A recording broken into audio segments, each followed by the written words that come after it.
Desde 2018 hasta julio de 2024, nuestro país ha asistido a un trayecto de dilución paulatina, sistemática, permanente, pero indetenible, de las leyes y las instituciones que conforman la democracia.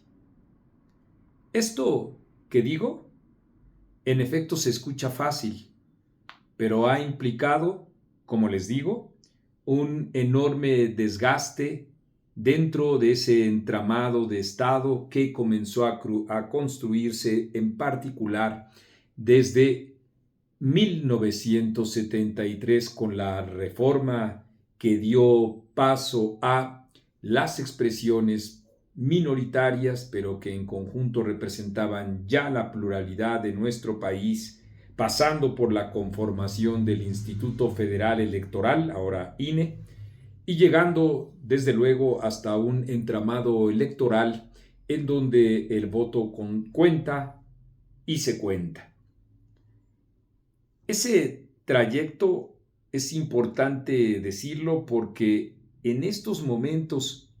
hasta estos momentos, así de lenta y farragosa y delimitada es nuestra propia inteligencia mexicana. Cuando digo inteligencia mexicana me refiero a estos grupos de intelectuales, muchos de ellos intelectuales, otros proclamados a sí mismos como intelectuales. A final de cuentas hago tabla rasa de todos ellos o de casi todos ellos, que se están preguntando, háganme ustedes el favor, si estamos frente a un cambio de régimen, con excepción de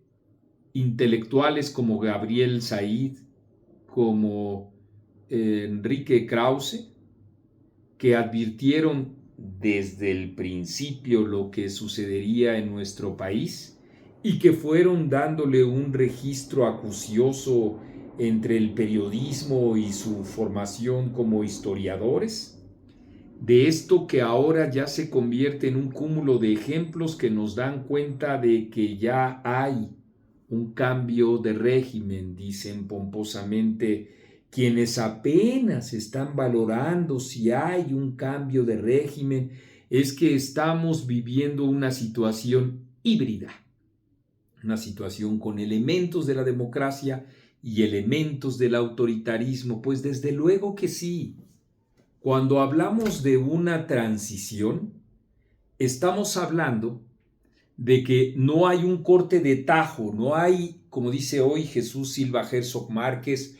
un golpe de Estado, porque él tiene razón, las democracias ya no mueren como morían antes, sino que a manos del populismo, que ha sido el actor que ha defenestrado, que ha ido acabando, deteriorando a la democracia, es como pues se va presentando un rostro distinto al de los regímenes militares, que con el golpe de Estado, ¡pum!, acababan con la democracia. Pienses en Chile,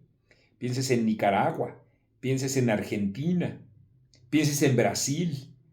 en los años 70 y durante los primeros años también de los años 80. Pienses en otra perspectiva, que no la del golpe de Estado militar, pero sí en, digamos, la presencia de grupos guerrilleros que, por ejemplo, en Cuba le dieron sentido a un cambio revolucionario que terminó, pero en un régimen totalitario. Y así nos podríamos ir en la experiencia latinoamericana que, en efecto, hacían que murieran de ese modo las propias democracias y ahora no. Son otros esos actores que llegan a partir de la democracia, no a partir de las balas y los rifles, que llegan a partir del voto universal directo y secreto, y que se consolidan, como ha ocurrido en nuestro país, tomando como base, siempre y siempre lo estaremos diciendo, la operación política de Estado de Andrés Manuel López Obrador para sentar como fuera a Claudia Sheinbaum y las mismas irregularidades ocurridas durante la jornada del 2 de junio, siempre teniendo en cuenta eso, algo que no teníamos previsto en la que llamamos transición democrática. y tiene que ver con el hecho de que la gente le dé la espalda a la propia democracia. Para decirlo de otra manera, que no considera un valor a la democracia en sí misma como el procesamiento de las diferencias a partir del reconocimiento del otro, con el otro, y acordar justamente con ese otro los distintos aspectos que tienen que ver con la definición de políticas públicas, el diseño institucional y todos aquellos simientes de la democracia misma. ¿No? Lo que ha ocurrido, además de esa avasalladora presencia del populismo autoritario, es precisamente que se ha fundido con una cultura propiamente dicha autoritaria de amplias capas de la sociedad. Desde luego que todo tiene que ver con la propaganda, que también tiene que ver con el uso de los programas sociales empleados como forma de ejercer clientelas políticas, desde luego que sí. Pero hay también una raigambre, digamos, cultural en las costumbres del mexicano promedio que ahora es, al menos en el conteo de los votos, mayoritario en su convicción a expresar, como he dicho, a través del voto. No estoy tomando en cuenta los sectores, digamos, indiferentes o los que se abstuvieron. Estoy hablando de las personas claramente convencidas en depositar en un solo hombre esos destinos, esa visión, digamos, unipersonal de conducir el destino del país, tal y como advirtió, he dicho ya hace unos minutos, Enrique Krause, que podría ocurrir con esa visión despótica de la conducción de un país. Y ese es el problema. Estamos asentados no solo en función de un grupo que se incrusta, que como los militares llegan al poder y entonces hay una base social que la rechaza, o un grupo que se incrusta como el de, que comenté, Cuba, o como El Salvador, de una casta que así llegue, se sobrepone y que tiene como principal objetivo la legitimidad. No. Estamos en presencia, en efecto, de la ausencia de una legitimidad democrática de parte de Claudia Sheinbaum, que parece no interesarle mucho, pero sí de un fuerte respaldo de amplias capas de la población que están de acuerdo con ese retrotraimiento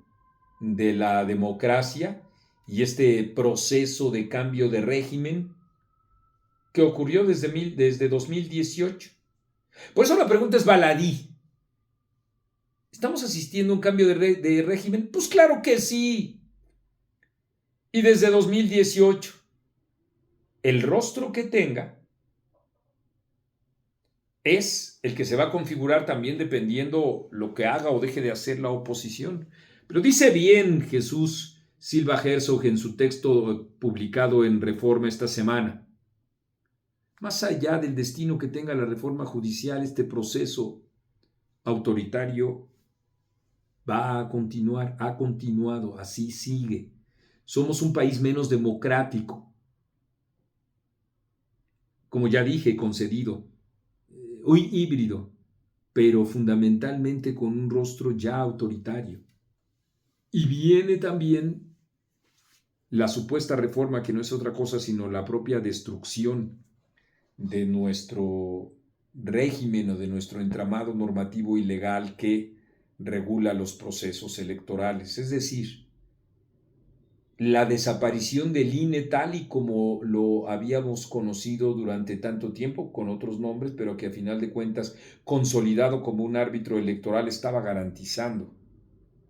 la claridad, la transparencia, la competencia dentro de los procesos electorales. Así es que sí, eso estamos viviendo, en eso estamos asistiendo y bueno, pues más allá de los matices o de los diagnósticos y de los señalamientos que también aquí hago sobre